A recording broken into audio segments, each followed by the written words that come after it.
জমিয়তে আহলে হাদিসের বিশেষ দায়িত্বশীল ব্যক্তিবর্গ এবং এই গ্রামের আয়োজক ভাই সকল, অত্র গ্রাম এবং বিভিন্ন অঞ্চল থেকে সমাগত সম্মানিত শ্রোতাবৃন্দ, স্টেজে উপস্থিত ওলামা, তলাবা এবং ইমাম ও মুয়াজ্জিন এবং তার সাথে সাধারণ ইসলাম দরদি ভাই সকল,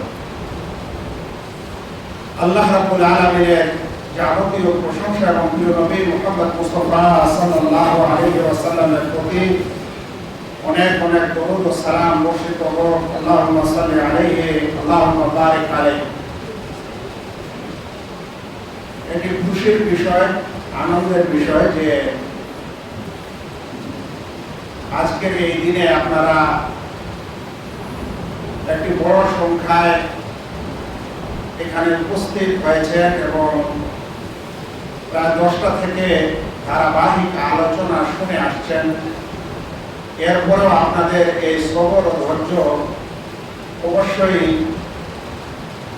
এটি মুবারকবাদযোগ্য এবং আপনারা সকলে প্রশংসাযোগ্য। আল্লাহ তাআলা আপনাদের এই এতক্ষণ ধরে বসে ইসলামের আলোচনা শোনা, আপনাদের এই ঘনিষ্ঠতাকে কবুল করুন, আমিন। বিভিন্ন ক্ষেত্রে বিভিন্ন জালসা জুলুস থেকে নিয়ে দেশীয় বা আন্তর্জাতিক মানেরও কিছু সম্মেলনে যেতে হয়, কিন্তু নিজের দেশে, নিজের গ্রামে এবং নিজের সমাজে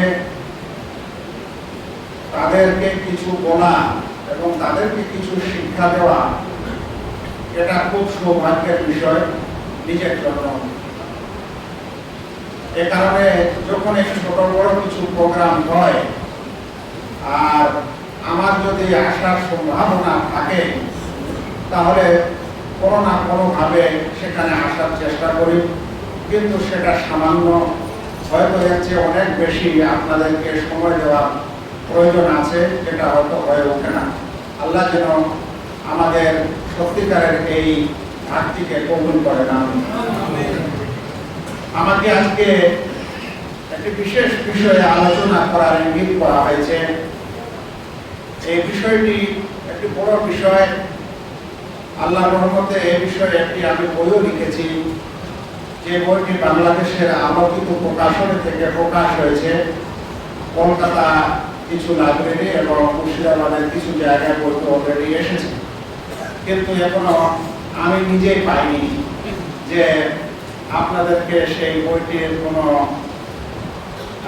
কিছু আপনাদের হাদিয়া দিব বা দেখাবো, সেটা এখনো আমার নিজের হাতেও আসেনি। এ সকল বিষয় বলতে গেলে আবার অনেক কিছু কথা চলে আসবে। জীবনে কিছু লিখতে গেলে যেমন একটি জ্ঞানের দরকার হয়, লেখার সময় সেটা আবার কম্পিউটারাইজ করতে আরো সময় লাগে। আবার সেটা যখন প্রকাশের সময় হয়, তখন একজন প্রকাশককে খুঁজে পাওয়া, সেটা একটা বড় বিষয়। যখন সেটা প্রকাশ হয়, তার যে খরচপাতি ইত্যাদি দরকার হয়, সেসব মিলিয়ে একটা ছোট্ট বাচ্চাকে মানুষ করার মতো একটা বই তৈরি করতে সময় লাগে। এরকম শ্রম ইত্যাদির মাধ্যমে আল্লাহ তাআলা যে সকল কাজ করার তৌফিক দান করেন, সেগুলো অবশ্যই সাদকা জারিয়া হিসাবে দুনিয়াতে থাকুক এবং নিজের ও সকলের জন্য একটা পাথেয় হোক, সে আশা রেখে এই কাজগুলি করা। আজ আমাকে যে বিষয় আপনারা দিয়েছেন, সে বিষয়টি হচ্ছে ইমাম ও ইমামতি। এখানে দুটি বিষয় আছে, একটা হলো ইমাম বিষয় আর দ্বিতীয়টি হলো ইমামের যেটা দায়িত্ব, অর্থাৎ ইমামতি করা, সে বিষয়ে এখানে আলোচনা আছে ইনশাআল্লাহ। কিন্তু আমরা কতক্ষণ এর হক আদায় করতে পারবো সেটা সময় বলে দেবে, কিন্তু যতটুকু পারা যাবে আমরা ইনশাআল্লাহ ধীরে ধীরে সেই আলোচনা শুনবো এবং করবো ইনশাআল্লাহ। ভাই সকল, ইমামতি করা একটি খুবই গুরুত্বপূর্ণ এবং খুবই সম্মানিত পদ। এই ইমামতির দায়িত্বটি এবং পদটি এত বড় পদ যে পদটি আমাদের প্রিয় নবী মুহাম্মদ মুস্তাফা সাল্লাল্লাহু আলাইহি ওয়াসাল্লামের ছিল। তারপরে তার সম্মানিত 4 খলিফা, যাদেরকে তিনি পৃথিবীতে জান্নাতের সুসংবাদ দিয়েছিলেন, সেই সকল খলিফাও তারা নিজের জীবনে এই ইমামতের মতো গুরুত্বপূর্ণ এবং সম্মানিত কাজটি করে গেছেন। 4 খলিফার পরে ইসলামিক ইতিহাসে বানু উমাইয়া এবং বানু আব্বাসিয়া পিরিয়ডের যত সব খলিফা ছিলেন, রাষ্ট্রপ্রধান ছিলেন, তারা যেমন তাদের একটা পার্লামেন্ট হতো, তেমন তাদের সেই বিশেষ করে রাজধানীতে সবচেয়ে বড় একটি জামে মসজিদ হতো। সেই জামে মসজিদে তারা নিজেই ইমাম এবং খতিব হতেন। এরকম একটি সম্মানিত বিষয় এবং সম্মানিত দায়িত্ব ও পদ, যাকে ইমামতি বলা হয়, যে পদটি নবী এবং রাসূল এবং খোলাফায়ে রাশিদিন তথা বিভিন্ন সম্মানিত ব্যক্তিবর্গের ছিল। আজ হয়তো সেটা নাই। আজ গ্রামের একজন খুবই, যাকে সাধারণ মনে করা হয়, তিনি এখন ইমাম। সে কারণে হয়তো আমাদেরকে সেই পদটি একটি বিশেষ পদ, সেটা আমাদের মনে একটা ধারণাও নাই। এ বিষয়ে আমাদের কোনো একটা অনুভূতিও নাই যে এটি কত বড় কাজ ও কত বড় দায়িত্ব। ভাই সকল, সত্যিকারে আমি আপনাদেরকে একটি উপমা হিসাবে কথাটি বলতে চাই যে আজ একজন মানুষ বলেন তো চাকরি হিসাবে একটা শিক্ষকতার চাকরির জন্য কত চেষ্টা করে, আর কেন শিক্ষকতার এই চাকরিকে মানুষ খুব ভালোবাসে।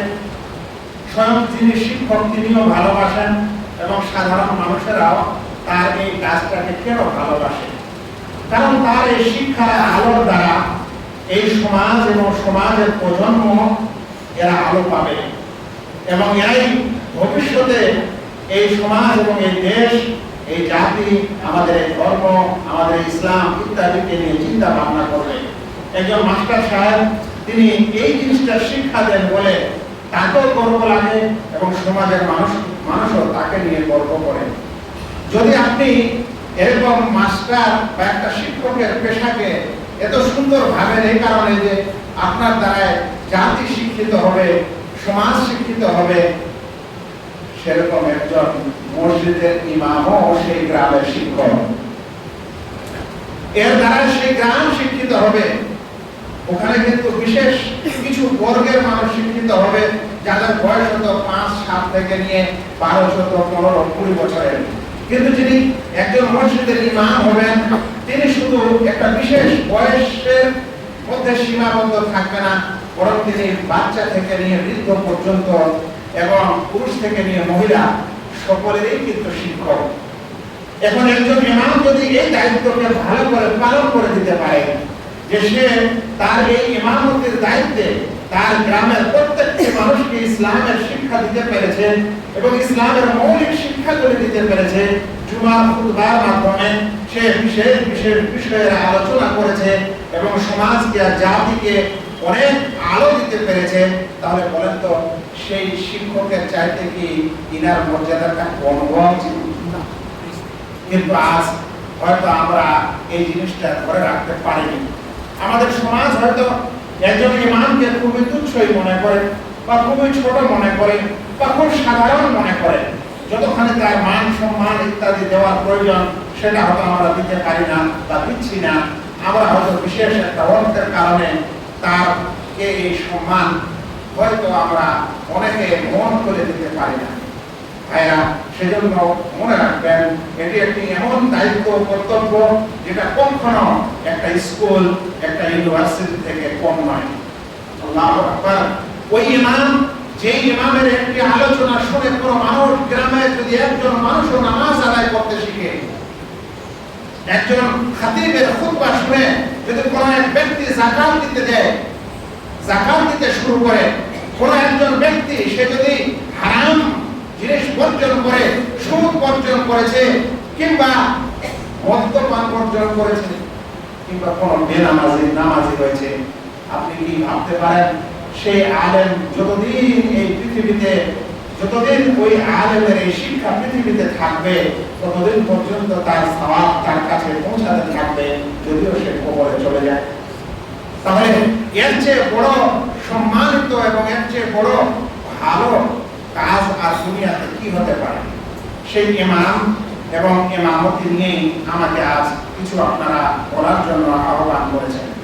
ভাই সকল, সবচেয়ে প্রথমে আমরা জানবো আসলে ইমাম শব্দটির অর্থ কি। ইমাম শব্দটির অর্থ হচ্ছে অনুকরণীয়, যার অনুকরণ করা হয়। তবে ইসলামে ইমাম দুই ধরনের, একটা হচ্ছে ইমামাতে কুবরা আর একটা হচ্ছে ইমামাতে সুগরা, বড় ইমাম এবং ছোট ইমাম। আর আপনি যদি এর বিশ্লেষণ করেন তাহলে বড় ইমাম মানে হচ্ছে যিনি মুসলিম জগতের শাসক, যিনি মুসলিম জগতের শাসক, যাকে ইতিপূর্বে খলিফা বলা হতো, কিংবা কম করে হলে কোন একটি দেশের শাসক, মানে বলতে পারেন একটি দেশের প্রধানমন্ত্রী। তো দেশের, মুসলিম দেশের প্রধানমন্ত্রীকে বড় ইমামত বলা হয়, বড় ইমাম বলা হয়। আবার বলছি, ইমাম দুই ধরনের, একটা হলো বড় ইমাম আর একটা হলো ছোট ইমাম। বড় ইমাম বলতে ইসলামের দৃষ্টিকোণ থেকে বোঝায় যিনি মুসলিম দেশের একজন শাসক বা প্রধানমন্ত্রী, যাকে ইতিপূর্বে খলিফাতুল মুসলিমিন, আমিরুল মুসলিমিন, ইমামুল মুসলিমিন এইসব উপাধিতে তাকে ভূষিত করা হতো। তাকে বলা হয় প্রকৃতপক্ষে ইমাম। প্রিয় নবী মুহাম্মদ মুস্তাফা সাল্লাল্লাহু আলাইহি সাল্লাম বলেন, আদ-দীন আন-নাসিহা, দ্বীন হচ্ছে উপদেশের নাম, মানে পুরো ইসলামটাই হচ্ছে উপদেশের নাম। সাহাবারা জিজ্ঞাসা করলেন, আল্লাহ রাসূল, লিমান, এই উপদেশটা কার জন্য আল্লাহ রাসূল? তখন প্রিয় নবী মুহাম্মদ মুস্তাফা সাল্লাল্লাহু আলাইহি সাল্লাম বলেছিলেন, লিল্লাহি ওয়া লিরাসূলিহি ওয়া লিকিতাবিহি ওয়া লিআইম্মাতিল মুসলিমিন। ইমামের বহু বচন হচ্ছে আইম্মা। রাসূল সাল্লাল্লাহু আলাইহি সাল্লাম বলেন এই তিনটি উপদেশের নাম। বললেন কার জন্য উপদেশ? তখন তিনি শেষের দিকে বলেন এটি উপদেশের নাম হচ্ছে মুসলিম জগতের ইমামদের জন্য উপদেশ, মুসলিম শাসকদের জন্য উপদেশ। তাহলে ইমাম শব্দটি, বড় ইমামত শব্দটি ইসলামের শাসক হিসাবে ব্যবহৃত হয়েছে। এবার ইমামতে সুগরা বা ছোট ইমাম কি? ছোট ইমামতি হচ্ছে মসজিদের ইমাম। যে সকল ইমামদের অনুকরণে আমরা ফরজ নামাজ সম্পাদন করে থাকি, আমরা ফরজ নামাজ একাই একাই পড়া ইসলামে জায়েজ নয়। কারণ আল্লাহ রাব্বুল আলামিন এই নামাজকে জামাতের সাথে লিখে দিয়েছেন, ইন্নাস সালাতা কানাত আলাল মুমিনিনা কিতাবাম মাওকুতা। অবশ্যই নামাজ একটি বিশেষ সময়ে লিপিবদ্ধ।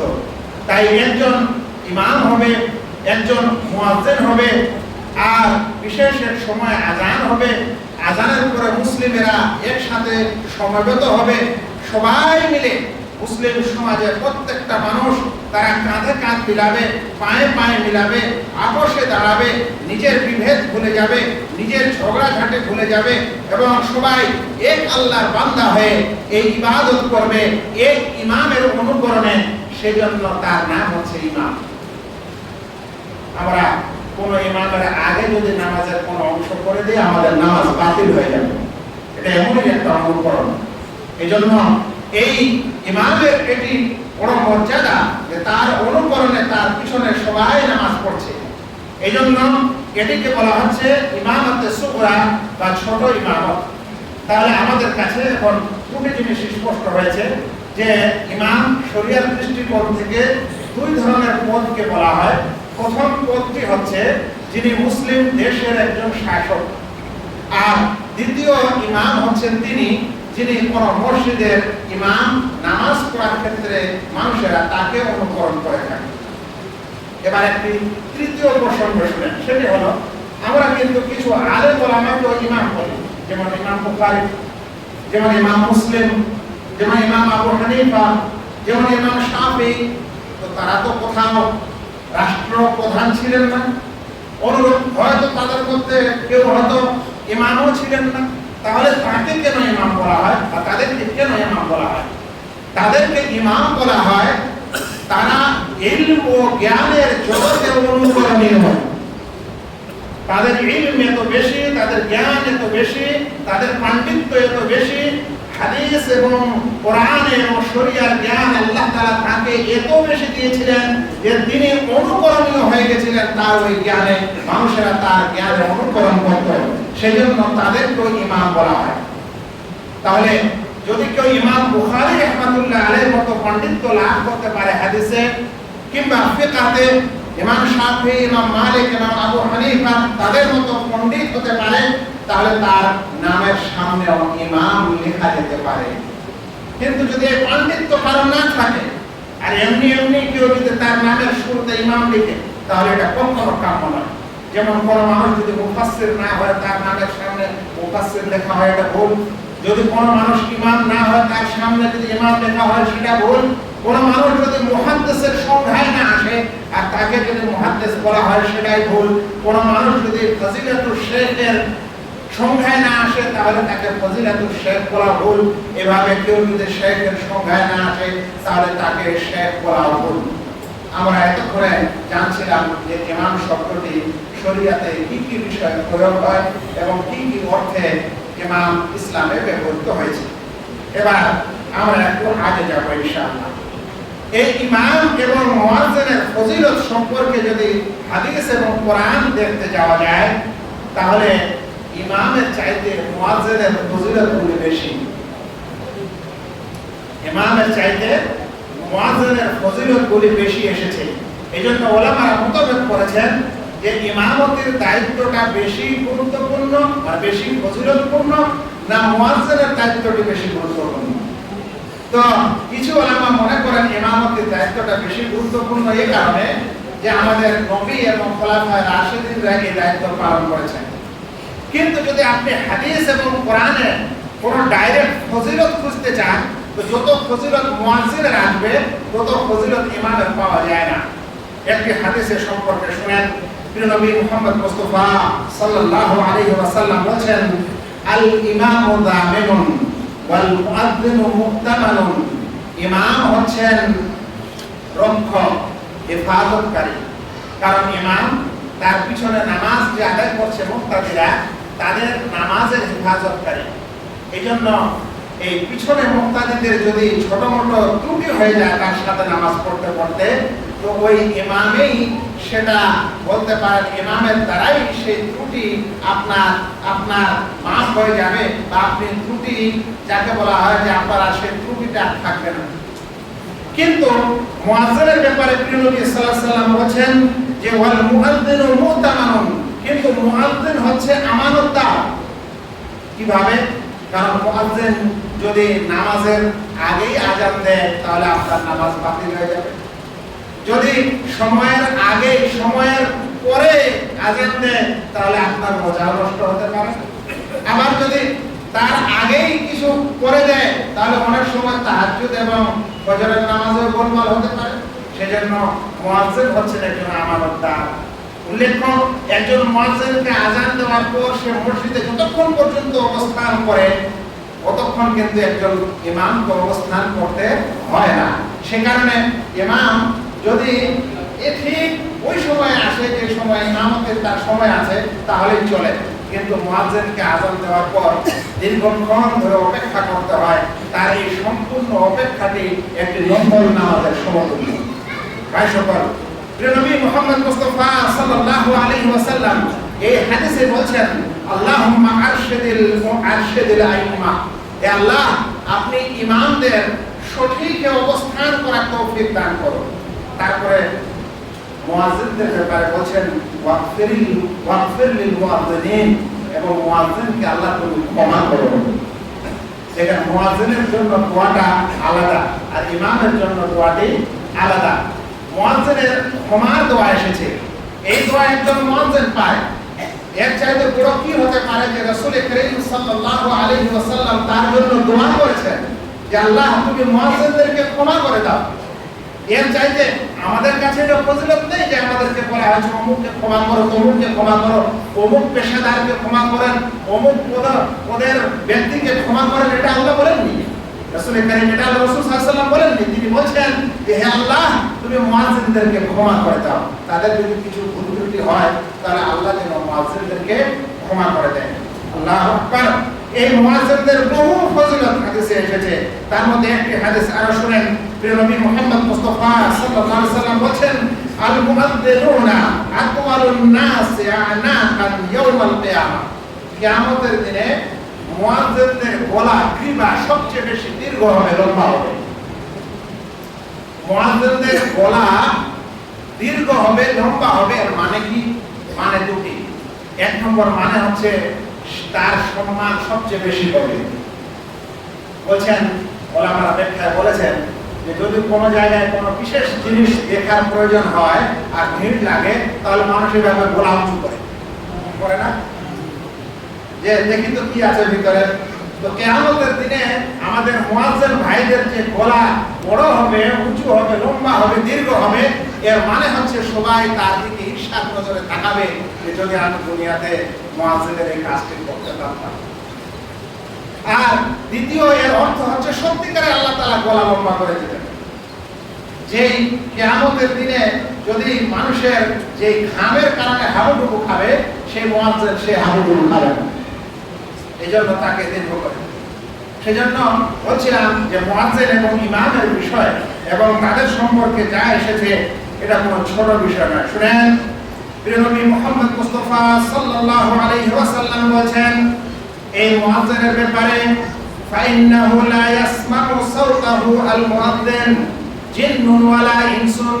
মুয়াজ্জিনের আযান, মুয়াজ্জিনের আওয়াজ যে কোনো জিন কিংবা ইনসান যারা শুনতে পায়, মুয়াজ্জিনের আওয়াজ জিন ও ইনসান যারা শুনতে পায়, ওয়ালা শাইউন আর না কোনো কিছু। এর মানে হলো জিন ও ইনসান ছাড়া যত জীবজন্তু আছে যারা এই আযান শুনতে পায় তাদের সম্পর্কে প্রিয় নবী মুহাম্মদ মুস্তাফা সাল্লাল্লাহু আলাইহি ওয়াসাল্লাম বলেন ইল্লা শাহিদা লাহু ইয়াউমাল কিয়ামাহ। এই সব কিছু তার জন্য কিয়ামতের দিনে সাক্ষী দিবে যে এই ব্যক্তি মুয়াজ্জিন ছিল। আল্লাহ আপনার নাম সমুন্নত করার জন্য আযানের প্রতিদিন 5 বার আল্লাহু আকবার, আল্লাহু আকবার, হে আল্লাহ তুমি মহান, হে আল্লাহ তুমি মহান, এই আওয়াজ দিয়েছে। যে জনপদে মানুষ ইবাদত করতে আসছিল না সেই সময় ওই একাই মসজিদে ঢুকে এই আওয়াজ দিয়েছিল। যেই দেশের মানুষেরা আযান বন্ধ করতে চেয়েছিল সেই দেশেও সে আযান দিয়েছিল। এজন্য যখন কাবা জয় হয়, মক্কার বিজয় হয়, যাকে ফাতহে মক্কা বলা হয়, এবং রাসূল করিম সাল্লাল্লাহু আলাইহি সাল্লামের সেই জন্মভূমি থেকে যখন আমাদের রাসূল সাল্লাল্লাহু আলাইহি সাল্লামকে বিতাড়িত করা হয়, আল্লাহ রাসূল সাল্লাল্লাহু আলাইহি সাল্লাম হিজরত করে মদিনায় চলে যান। আবার আল্লাহ তাআলা তাকে ক্ষমতা দেন, তাকে শক্তি দেন, তাকে সাহস দেন। এক সময় সেই মক্কা বিজয় হয়ে গেল। মক্কা বিজয় হওয়ার পর বেলাল রাদিয়াল্লাহু তাআলা আনহুকে প্রিয় নবী মুহাম্মদ মুস্তাফা সাল্লাল্লাহু আলাইহি ওয়াসাল্লাম আদেশ করলেন যে বেলাল একজন কৃতদাস ছিল, একজন কালো রঙের মানুষ ছিল, সেই বেলালকে রাসূল করিম সাল্লাল্লাহু আলাইহি ওয়াসাল্লাম মক্কার কাবার ছাদে উঠিয়ে দিলেন। দেওয়ার বললেন বেলাল এখানে আযান দাও। এই সম্মান কে পেয়েছিল? এই সম্মান ইসলামে একটা কৃতদাস পেয়েছিল। তো যে মুয়াজ্জিনের দায়িত্ব সেই বেলাল রাদিয়াল্লাহু তাআলা আনহু পালন করতেন। যে বেলাল রাদিয়াল্লাহু তাআলা আনহুর গাজল, গজল এবং ইত্যাদি আপনারা শুনে থাকেন। তার জীবন একটা অদ্ভুত জীবন, এখানে বলার কিছু নাই কারণ আমার বিষয় আলাদা। সেই বেলাল রাদিয়াল্লাহু তাআলা আনহু ছিলেন আমাদের ইসলামের সেই মুয়াজ্জিন। এরকম আযানের দায়িত্ব আজ মানুষ আমরা নিতে চাই না। আজ আমরা এই আযানের দায়িত্বকে ছোট মনে করি। আল্লাহে এমনও কিছু দেশ আছে আমি দেখেছি যে সেখানে মুয়াজ্জিন নিযুক্ত আছে, কিন্তু একজন মুত্তাকি মানুষ সেই লোকের কাছে একটু মাইকটা নেওয়ার জন্য খুব কাকুতি মিনতি করছে যে ভাই আমাকে একবার আযান দিতে দাও না, আমাকে একবার আযান দিতে দাও না। আমরা কিন্তু অনেক মানুষ আযান দিতে লজ্জা পাই, অনেক মানুষ আমরা একটু জোরে আযান দিতে লজ্জা পাই। কিন্তু এই লজ্জার কোনো বিষয় না। যদি কোনো মসজিদে মুয়াজ্জিন নির্ধারিত না থাকে, আপনি খুব ভালো মনে, খুব সরল মনে সেই দায়িত্বটি পালন করতে লাগেন। আল্লাহ তাআলা আপনার এই দায়িত্বে ইনশাআল্লাহ কল্যাণ ও বরকত দান করবেন। আর যেটা আখিরাতে আছে সেটা তো আছে। ভাই সকল, আমি বেশি এখানে কথা বলতে পারবো না। এর বহু মানে শুধু এটাই যদি আলোচনা থাকে যে মুয়াজ্জিনের কি ফজিলত, তাহলে সেটাই একটা আলোচনা হতে পারে। আমাকে ধীরে ধীরে অন্য বিষয়ে যেতে হবে, সেজন্য আমি এখানে রাখলাম। এবার প্রশ্ন আসতে পারে যে এই ফজিলত কে পাবে? এই ফজিলত সেই মুয়াজ্জিন পাবে যিনি আল্লাহকে খুশি করার জন্য আযান দিতে এসেছেন। এই ফজিলত ওই ব্যক্তি পাবে না যে ব্যক্তি পৃথিবীর কোনো লোভ লালসার কারণে আযান দিতে এসেছে। এই ফজিলত সেই ব্যক্তি পাবে না যে ব্যক্তি তার নিজের কণ্ঠ শোনানোর জন্য আযান দিতে এসেছে। যেন মানুষেরা বলে তার প্রশংসা করে যে তার আওয়াজ কত সুন্দর, এটা শোনার জন্য যদি কেউ আযান দেয় তাহলে সে মানুষের ফজিলত পাবে না, এ বিচ্ছিন্ন হয়ে যাবে। ভাইরা, আমরা বলছিলাম এই মুয়াজ্জিনের বিষয়ে। এবার আরেকটি বিষয় যেটা অবশ্যই বলতে হবে, নাহলে প্রশ্ন চলেই আসবে আমার কাছে, সেটা হলো তাহলে কি এই মুয়াজ্জিন এবং ইমামরা বেতন নিতে পারে কি পারে না? এরা বেতনভুক্ত হতে পারে কি পারে না? আমাদের কাছে একটা বিশেষ ইসলামিক নীতি ও নিয়ম বিধ্বংস হয়েছে, যেটাকে বাইতুল মাল বলা হয়। এটা আমাকে এই বিষয়ের সাথে এটা বোঝাতে হবে, সেজন্য নিয়ে আসলাম প্রশ্ন। বাইতুল মাল শব্দটি আরবি, এর মানে হচ্ছে সম্পদের ঘর, কোষাগার। এটাকে অর্থ তহবিল বলতে পারেন বা অর্থ মন্ত্রণালয় বর্তমানে বলতে পারেন। ইসলামে যতদিন ইসলামিক রাষ্ট্র কায়েম ছিল ততদিন একটি ফান্ড থাকতো, যে ফান্ডটার নাম হচ্ছে বাইতুল মাল। বাইতুল মাল মুসলিমিন, এর আসল নাম মুসলিমদের অর্থের স্থান। তো সকল মুসলিমদের অর্থ এক জায়গায় জমা করা হতো। এর উদ্দেশ্য হতো যে যারা সকল মুসলিমের কাজ করে, যারা সাধারণ মুসলিমদের কাজকর্মতে নিয়োজিত, যারা সকল মুসলিম ভাইদের কাজকর্মে নিয়োজিত, তাদেরকে সাহায্য সহযোগিতা করা হতো এই তহবিল। এটা আবার একটু বুঝেন ভাই, আমি চাকরি করি তো চাকরির লাভটা আমারই নাকি না আমার গোটা গ্রামের? আপনি যদি আজ একটা কাজ করতে যান, এমন একটা টোটো চালান, তাহলে ওই ইনকামটাকে আপনার না সারা গ্রামের? আপনার, কারণ আপনি কাজ করেছেন, আপনার ইনকামটা আপনার। কিন্তু একটা এমন কাজ আছে যে কাজটা তার কাজ না, যেমন ইমামতের কাজ। বলেন তোমার ইমামতের কাজটা কি কাজ না সবার জন্য? বলেন তো মুয়াজ্জিনের কাজটি সবার জন্য? বলেন তো একজন মক্তবের টিচার এবং শিক্ষকের? এটাকে বলা হয় সকল মুসলিমের কাজে যিনি নিয়োজিত। তো জনসাধারণ মুসলমান যারা, তাদের সকলের কাজ, সকলের দায়িত্ব যদি একজনকে নিতে হয়, তাহলে তার বেতন ভাতা বাইতুল মালিল মুসলিমিন সকল মুসলিমদের কাছ থেকে আসতে হবে। আমি কথাটা বোঝাতে পেরেছি? যদি আমাদের কাছে ইসলামিক রাষ্ট্র নাও থাকে, তাহলে আমাদের একটা গ্রাম আছে, তো তাহলে আমাদের এটা বুঝতে হবে যে আমাদের গ্রামের এই কি বলে যে রাস্তার ধারে কেউ একটা কি বলে যে মজুরি খাচ্ছে, তো এই খাচ্ছে সে নিজের জন্য, এর ইনকামটা তার নিজের জন্য। কিন্তু আমাদের গ্রামের মুয়াজ্জিন, আমাদের গ্রামের ইমাম, আমাদের গ্রামের মক্তবের মাদ্রাসার শিক্ষক, তিনি কিন্তু খাচ্ছেন আমাদের সকলের জন্য। তাই আমাদেরকে সকলে মিলে তার বেতনটা দিতে হবে। এই বেতনকে ইসলামের পরিভাষায় বেতন বলা হতো না, এটাকে বলা হতো ভাতা। এটাকে কি বলা হতো? ভাতা। তাহলে আমি যেটা আপনাদের বোঝাতে চাচ্ছি, ইমাম, মুয়াজ্জিন, এমনকি ইসলামিক সমাজের যৌথ দায়িত্ব যে সকল লোকেরা পালন করে, তাদেরকে ভাতা দিতে হবে ওই সকল লোককে যাদের দায়িত্ব সেই ভাই সেখানে পালন করছেন। আপনারা আবার প্রশ্ন করতে পারেন যে ভাতা কেন দিতে হবে, বেতন কেন দেওয়া যাবে না? দেখেন, বেতন ও ভাতার মধ্যে পার্থক্য আছে। বেতন ও ভাতার মধ্যে পার্থক্যটা কি? পার্থক্যটা এরকমই যে আপনি একটা লোককে যদি একদিনের কাজের জন্য নেন, তাহলে আপনি বলে দিবেন যে ভাই আমার ওই অমুক অমুক কাজ আছে, এটা সকাল থেকে নিয়ে সন্ধ্যা পর্যন্ত তুমি করো, আর তোমার মানুষ যা কিছু দেয় মোটামুটি 300 400 500 আমি তোমাকে সেটা টাকা দিব। কিংবা এই এক মাসের এখানে চাকরি করেন আমার এই ফ্যাক্টরিতে এই কাজ আছে, এক মাস পর আপনার 30 40 50 হাজার টাকা। এটা যতখানি কাজ হয় কাজের বদলা, বেতনটা আসলে কি কাজের বদলা, কাজের বিনিময়। কিন্তু যেটা ভাতা এটা কোনো বিনিময় নয়, এটা হচ্ছে সাহায্য, এটা হচ্ছে ইহসান, এটা হচ্ছে বেসিক পার্থক্য। যে ভাতা হচ্ছে সেই ব্যক্তির কাজের বিনিময় না, হতে পারে তার কাজটা এত বড় যে ওই হিসাবে ভাতাটা অনেক অল্প। আবার এরকমও হতে পারে যে কাজটা অল্পই হয়েছে কিন্তু ভাতাটাকে মানুষেরা স্বেচ্ছায় অনেক বেশি দিয়েছে, তাহলে ভাতা লিমিট হতে পারে না, কিন্তু মজুরিতে কি হতে পারে লিমিট হতে পারে। আমাদের সমাজের মানুষেরা আজ মুয়াজ্জিন, ইমাম এবং এরকম যারা সমাজের কাজ করছেন ইসলামের, তাদেরকে বেতন দিচ্ছে, তাদেরকে ভাতা দিচ্ছে না। এই জন্য উচিত হবে যে আমরা আচ্ছা, আর যিনি মজুরি দিতে আসবেন, কাজ করবেন, তিনি বলবেন আমি এই কাজ করব আর আমাকে এত দিতে হবে, এটা ওর জন্য বলা যায়। যে কি বলছে এমন কথা, যে কোনো ভাই যদি আপনার কাছে মজুরি করতে আসে তাহলে সে বলতে পারে যে আমি একদিন কাজ করে দেবো, আমাকে 500 টাকা দিতে হবে, দেন তাহলে করবো না হলে করবো না, এই কথা বলতে পারে।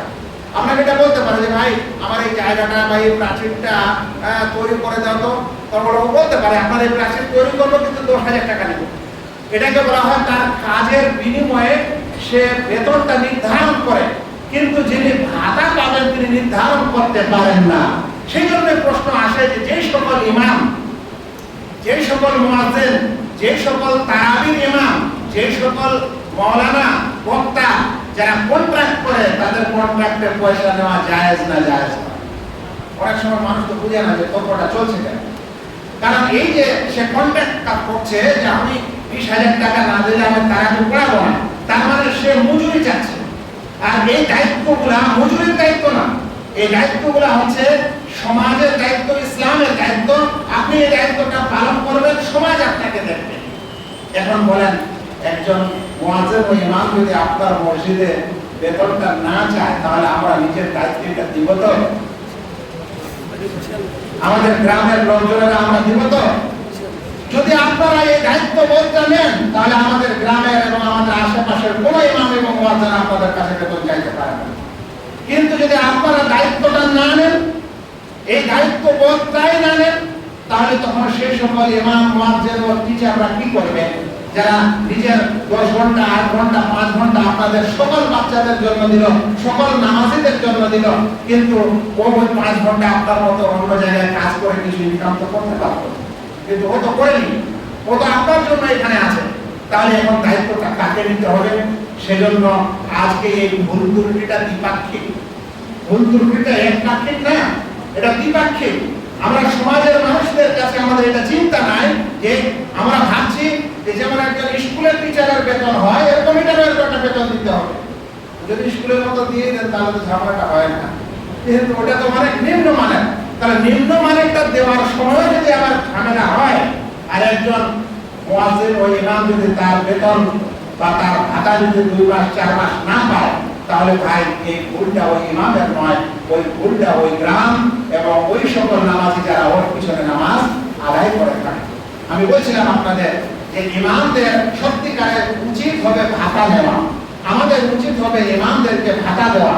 আর ভাতা বেতনের চাইতে কম বেশি হতে পারে, জরুরি নয় যে প্রত্যেক মাসে এক হবে। ভাতা কোনো মাসে 20,000 হতে পারে, কোনো মাসে 10,000 হতে পারে। ভাতা অনেক সময় ওই লোকটার প্রয়োজনে যা কিছু লাগে, দেখা গেল আজ কুরবানির সময় এসেছে, ইমাম সাহেবের কুরবানি দিবেন, তো কোনো 2-4 জন মানুষ বা একজন মানুষ মিলে একটা গরু বা একটা ছাগল কিনে দিল, এটাকে ভাতা বলে।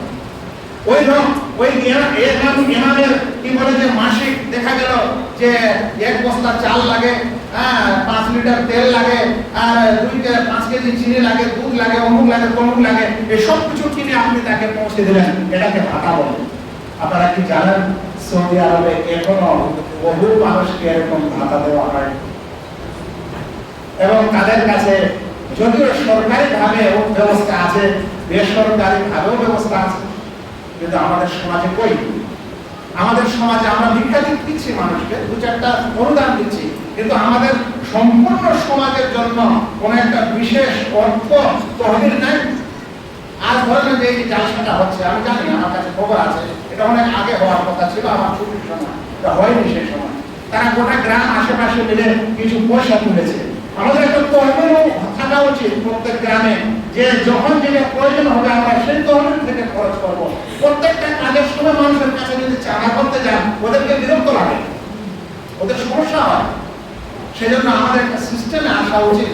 এবং মুসলিম, আমরা যে দেশে বসবাস করি সেই দেশের একটা আইন আছে, একটা নিয়ম আছে, তারা তাদের নিয়মে দেশ পরিচালনা করছেন।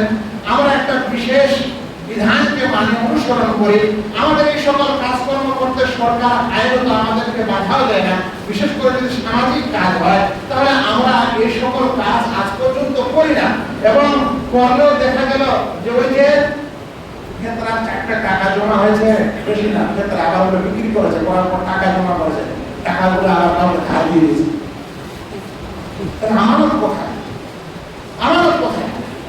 এখানে আমানতের সমস্যা, এখানে খেয়ানত হয়ে যায়, এখানে অর্থ তহবিলের ব্যবস্থা নাই, এখানে বাইতুল মালিল মুসলিমিন নাই। আর এখানে যা কিছু করতে যাবেন সব সময়ের জন্য একটা চাঁদা ইত্যাদির একটা নিয়ম আছে, যেটা আমাদেরকে বিরক্ত করে ফেলে এবং আমাদের অনেক সমস্যা হয়। আমি যেটা বলছিলাম যে ইমাম ও মুয়াজ্জিনরা তাদেরকে বেতন নয়, তাদেরকে ভাতা দেওয়া উচিত আমাদেরকে। আর কোনো কারণে যদি ভাতা না দিতে পারে, তাহলে তাকে মাসিক হোক, দ্বিমাসিক হোক, 6 মাসিক হোক, তার বেতন হিসাবে না দিয়ে ভাতা নিয়োগ করে আপনাকে দেওয়া উচিত, বেতনের নিয়োগ করে নয়। যে ওই ইমামকে করিয়েছ তো একটা নামাজ, ধরেন যে একজন কি বলে যে ইমামের বেতন 3000 বললাম, কারণ এটা নাকি সবচেয়ে কম বেতন। তাহলে দেরিও হয় কত? 100। তাহলে 5 নামাজে কত পড়ে? 20 টাকা নাকি? 5 নামাজে কত? 20 টাকা করে একটা ইমামের দাম। এরকম করে দাম নির্ণয় করা যায়? এটা বিরাট সমস্যা আমাদের। এটাকে বেতন বলছে, কারণ আপনি 5 ওয়াক্তের নামাজের দাম নির্ধারণ করেছেন 100 টাকা। এবার আপনি তারাবির সময় একজন ইমাম নিয়ে আসবেন, ওই সময় ওকে দিবেন আপনি 30,000 টাকা। তার মানে ওর এক তারাবির দাম আপনি নির্ণয় করেছেন 1,000 টাকা। আর এই বেচারা 5 ওয়াক্তের ওই রমজান মাসের নামাজ এক পড়াচ্ছে, তো 5 ওয়াক্ত মিলে এর হচ্ছে কত? 100 টাকা। কি ইনসাফ বলেন? এই সকল সমস্যা আমাদের সমাজে বিরাজ করছে। এগুলোকে আমাদের একটা সুষ্ঠু রূপ দিতে হবে, একটা সমাধানে আসতে হবে। আমরা যদি গোটা দেশ না পারি, আমরা একটা গ্রাম পাই, আমরা 10টা গ্রাম পারি, যদি আমরা সত্যিকারে সচেতন হই, আল্লাহ যেন আমাদেরকে তৌফিক দান করেন। এরপরে যদি বেতন দেওয়া হয়, তাহলে ইমাম, যে সকল ইমাম অর্থশালী মানুষ, আল্লাহ তাআলা তাকে যথেষ্ট দিয়েছে, তার প্রয়োজন নেই কিছু বেতন সেতনের, এরকম ইমামরা বিনা পয়সায় ইমামতি করবেন, এটা হচ্ছে শ্রেষ্ঠ ইমামত। দ্বিতীয় প্রকার হলো যাদের প্রয়োজন আছে, যাদের প্রয়োজন আছে টাকা পয়সা, কারণ তার যে ফ্যামিলি, তার যে পরিবার, তার যে প্রয়োজন, যেরকম আপনার আছে সেরকম তারও আছে। আমাদের একটা সমাজে বর্তমানে যদি পয়সা খরচ করতে মিডিয়াম হিসাবে 20-30 হাজার টাকা লাগে, তাহলে আমরা ভাববো যে আমাদের ইমামেরও তো 18-20 হাজার টাকা লাগে। এখন এরকম প্রয়োজনে আমাদেরকে তাকে বেতন দিতে হবে, যদি ওর প্রয়োজন থাকে। কিন্তু একটি কথা মনে রাখবেন, ইমামতের দায়িত্ব বা যে কোনো ইমামতের দায়িত্ব পালন করার সময় আপনার নিয়ত যেন সেই পার্থিব লাভটাই না হয়। যদি আপনার ইচ্ছাটা শুধু পার্থিব লাভটা হয়, উদাহরণস্বরূপ আপনাদের এখানে আসার উদ্দেশ্যটা যদি আজকে এই কারণে হয় যে আমি বক্তৃতা দিতে এসেছি, যে আমি 10,000 টাকা নেব আর 10,000 টাকা পাবো, শুধু এই উদ্দেশ্যেই আমি যদি আসি, আল্লাহর কসম আমার একটাও বিক্রি হবে না।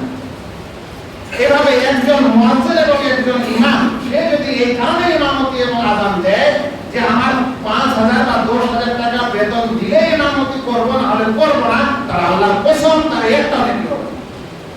এটাকে বলা হয় শুধু দুনিয়ার আশায় ইবাদত করা। কথাটা বুঝেন? শুধু কি বলছিলাম? শুধু দুনিয়ার আশায় ইবাদত করা, মানে ইবাদতের কাজটি শুধু দুনিয়ার আশায় করা, পার্থিব লাভের জন্য করা। কোন ইবাদত শুধু পার্থিব লাভের জন্য করলে ছোট শিরক হয়, ছোট শিরক কবিরা গুনাহ, তওবা ছাড়া ক্ষমা হবে না। এবার দ্বিতীয় পর্যায়টা ছিল যে ওর প্রয়োজন আছে, তাই তাকে বেতনও নিতে হবে, আর আমার আল্লাহকে খুশি করার জন্য সে দায়িত্বটা পালন করে। কিন্তু এটাও মনে রাখেন, ওই সময় যতটুকু দুনিয়ার বেতন নিয়েছেন ততটুকু নেকি কাটা যাবে। তার মানে হলো যে আজ একজন ইমাম যদি 5,000 টাকা, 10,000, 20,000 টাকায় বেতন নেয়, আর ধরেন যে ওর নেকি ছিল 1 লাখ টাকা, তাহলে কিন্তু 20% কেটে যাবে। ওই 20% দুনিয়ার কারণে সেটা তার নষ্ট হয়ে যাবে, বাকিটা থাকবে। এগুলা বিশেষ দলিল প্রমাণ আছে। আমার এগুলা বিশেষ বিষয় তাওহীদের যেগুলো আমার রিসার্চ করার বিষয়, আমি আপনাদেরকে শুধু সমাধানটা শুনিয়ে দিলাম আর কি। যে যদি কেউ কোনো ইবাদতের কাজ, যেগুলো শুধু দিনের কাজ, যেগুলো শুধু ইবাদতের কাজ, আর ও শুধু পার্থিব লাভের জন্য ইবাদতটি করে, তাহলে তার নেকি তো দূরের কথা, ওটা ছোট শিরক হবে, কাবিরা গুনাহ হবে। দ্বিতীয় পর্যায়ে হলো তার প্রয়োজন আছে, সেজন্য পয়সা করিয়ে নিয়েছে, আর আল্লাহকে খুশি করার ইচ্ছা আছে, তাহলে যতখানি দুনিয়ার লাভ নিয়েছে ততখানি সওয়াব কমে যাবে, বাকিটা পাবে। আর তৃতীয় প্রকার হলো নবী এবং রাসূলদের মতো হওয়া, যে তারা বলতো যে ইন আজরিয়া ইল্লা আলাল্লাহ, আমার আজর, আমার বদলা একমাত্র আল্লাহ তাআলার উপর, তাহলে কিন্তু আপনি সেই সম্পূর্ণ নেকি পাবেন। ভাই সকল, এইজন্য প্রত্যেক দায়ী, প্রত্যেক ইমাম, প্রত্যেক মুয়াজ্জিন, প্রত্যেক মক্তবের মুদাররিস, প্রত্যেক আমাদের এই সকল দ্বীনি সংগঠনের সদস্য ভাইয়েরা, আপনারা যে যে কাজ করেন, এর যদি কিছু বিনিময় আপনারা নেন বা